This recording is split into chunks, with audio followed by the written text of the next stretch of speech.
سلام و وقت بخیر. امیدوارم که حالتون خوب باشه. دوباره اومدیم با اخبار AI، اخباری در زمینه اقتصاد، مارکتینگ و همینطور پزشکی داریم، همینطور در مورد ربات‌ها و جنگ دوباره آمریکا و چین. امیدوارم که تا آخر ویدیو ما رو همراهی کنید. این آقا مصطفی سلیمان CEO مایکروسافت معتقده که زمانی که فرد محتوایی رو در داخل اینترنت میذاره، اون محتوا به یک فریویر تبدیل شده و هر کسی میتونه از اون کپی برداری کنه و استفاده کنه. With respect to content that is already on the open web, the social contract of that content since the 90s has been that it is fair use. Anyone can copy it, recreate with it, reproduce with it. That has been freeware, if you like. یکی اینکه شما به طور عادی در آمریکا شامل قانون کپی رایت میشید. دوم اینکه فیر یوز یک کلمه و قرارداد اجتماعی نیست، بلکه یک قرارداد دادگاه فدرالیه. چه چیزی باعث میشه یک فردی در این مقام و با این سطح از تحصیلات بیاد و در مورد موضوعی به این مهمی همچین دیدگاهی رو بیان کنه؟ خب همین الان مایکروسافت درگیر شکایت‌های متعددیه. شکایت‌هایی که مدعی شدن که مایکروسافت ترین یا آموزش مدل‌های هوش مصنوعی خودش رو از طریق سرقت نسخه‌های آنلاین دارای حق کپی برداری عملی میکنه. خب دیگه خیلی عجیب به نظر نمیاد که CEO این کمپانی بیاد و در مدیا به طور عمومی در مورد این موضوع صحبت کنه. There's a separate category where a website or a publisher or a news organization had explicitly said, do not scrape or crawl me for any other reason than indexing me so that other people can find that content. That's a gray area, and I think that's going to work its way through the court.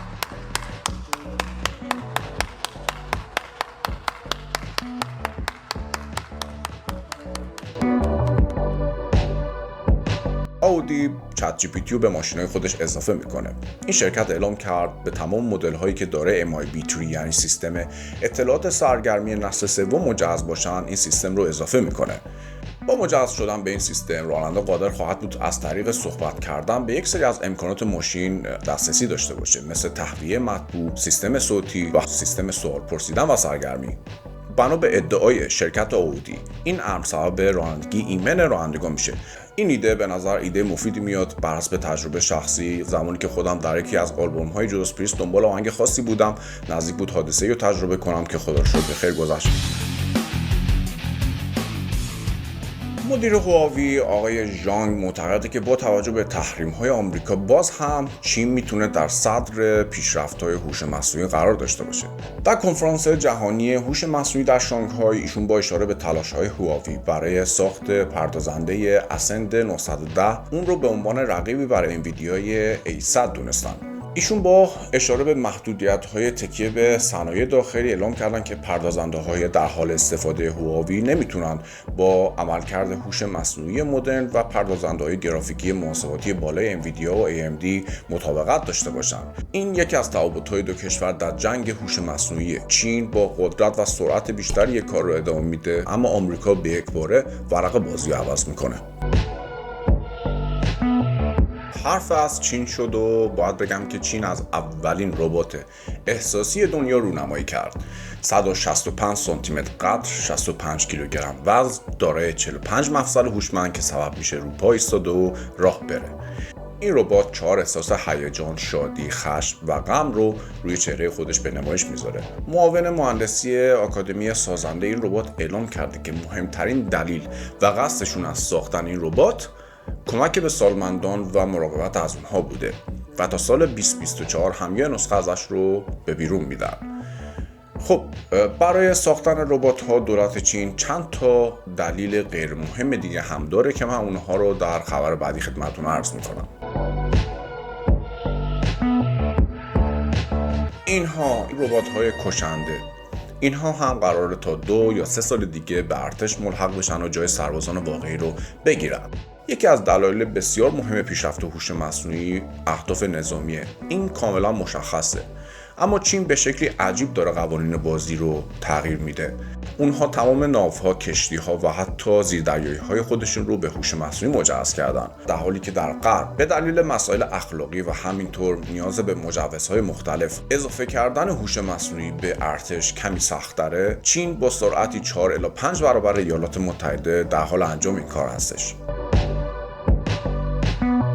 آقای زاکربرگ در مصاحبه‌ای که از یوتیوب پخش شده اعلام کرده که در آینده انسان‌ها به یک یا دو هوش مصنوعی نیازمند نیستند، بلکه به صدها هوش مصنوعی با سلاطین مختلف و برای افراد مختلف نیازمندند. ایشون با انتقاد از شرکت‌هایی که سورس خودشون رو بسته نگه می‌دارن، گفت به نظر میاد این شرکت‌ها در فکر این هستن که خدا خلق کنن.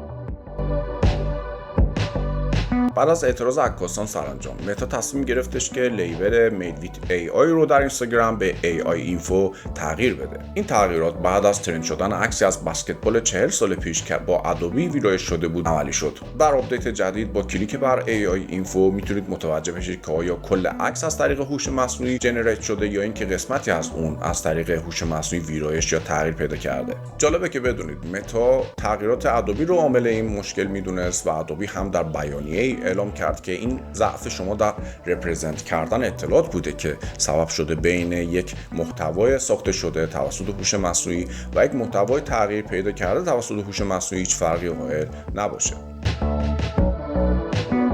اپ هوش مصنوعی کتسمی به صاحبان گربه‌ها اجازه میده که از درد گربه‌هاشون با خبر بشن. علم میگه گربه‌ها درد و رنج خودشون رو پنهان میکنن تا سبب جلب توجه شکارچیان دیگه نشن. به همین خاطر تشخیص درد برای صاحبین گربه‌ها کار بسیار سختیه. ژاپنیا اپی با دقت 95% ترین کردن که با آنالیز چهره گربه شما اطلاعات رو در 3 بخش درد خفیف، بدون درد و درد شدید طبقه بندی میکنه و به شما اطلاع میده. همینطور شما میتونید با آپلود عکس‌های روزانه گربه خودتون در یک بازه زمانی از احساسات اون گربه در اون بازه زمانی با خبر بشید. این رو هم بدونید بد نیست که این اپ 200,000 دانلود از 50 کشور دنیا هم داشته.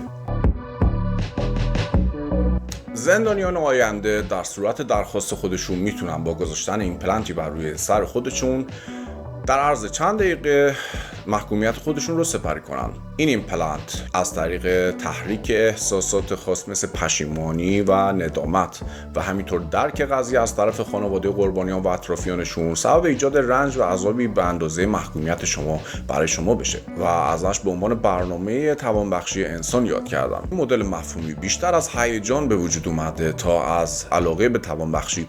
در حوزه هوش مصنوعی اخبار احساسی و هیجانی زیادی از سمت شرکت‌ها وجود داره که مهمترین دلیلش بازارگرمیه که در مورد اون حتما در آینده برنامه براتون خواهیم ساخت. ناکارآمدی هوش مصنوعی در اداره پلیس نیویورک سبب شد که قرارداد 22 میلیون دلاری این اداره با شرکت توسعه دهنده اون هوش مصنوعی ادامه پیدا نکنه. افزایش کاغذبازی و بوروکراسی، اتلاف وقت بسیار و همینطور عدم اطمینان کامل منابع انسانی به اطلاعات دریافتی از دلایل این عدم تمایل به همکاری دوباره بوده. به عنوان نمونه از 940 آلارمی که هوش مصنوعی در ماه ژوئن 2023 به پلیس نیویورک داده، 771 آلارم به عنوان تایید نشده، 47 آلارم به عنوان پیدا نشده و 122 آلارم به عنوان تایید تیراندازی ثبت شده.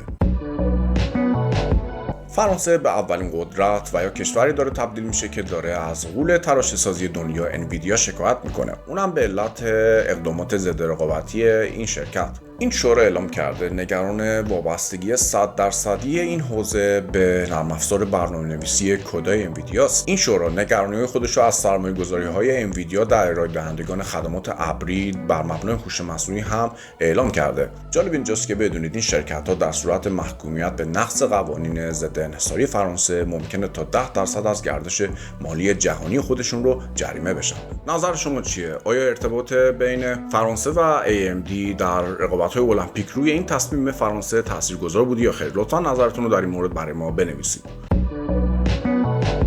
نیویورک تایمز در گزارشی اعلام کرده که در آپریل 2023 اوپن ای آی هک شده، اما شرکت تصمیم گرفته که این موضوع رو اعلام نکنه. بنا به این گزارش هکرها با حمله به فروم آنلاین کارکنان اوپن ای آی که در آنجا آخرین دستاوردهای خودشون رو به نمایش می‌ذاشتن موفق به هک پایگاه داده شدن، اما اطلاعات اصلی و گزارش‌های اصلی مثل الگوریتم‌ها و نحوه کارکرد اونها و همینطور اطلاعات شرکا و مشتریان دست نخورده باقی میمونه. اوپن ای آی در بیانیه‌ای اعلام کرد به این دلیل این خبر رو علنی نکرده چون اطلاعات مشتریان و شرکاشون لو نرفته. این اولین باری نیست که اوپن ای آی در زمینه امنیت کمکاری میکنه. چندی پیش بود که متوجه شدیم میتونیم هیستوری چت‌های خودمون رو در چت جی پی تی به شکل پلین تکست در درایو خودمون ببینیم. این موضوع سبب ایجاد نگرانی در خصوص نقطه ضعف اوپن ای آی در مقابله با هکرهای وابسته به دولت‌های مثل چین شده که البته در مورد اون هم خبری هست.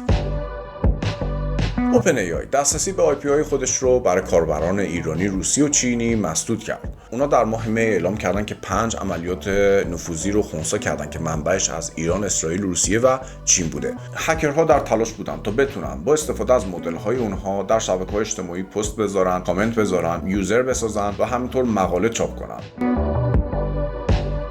ممنون از اینکه ما رو تا اینجای ویدیو همراهی کردید. اگر انتقاد یا پیشنهادی دارید لطفاً در قسمت کامنت ها برای ما بنویسید. تا ویدیوی دیگه، خدا نگهدار.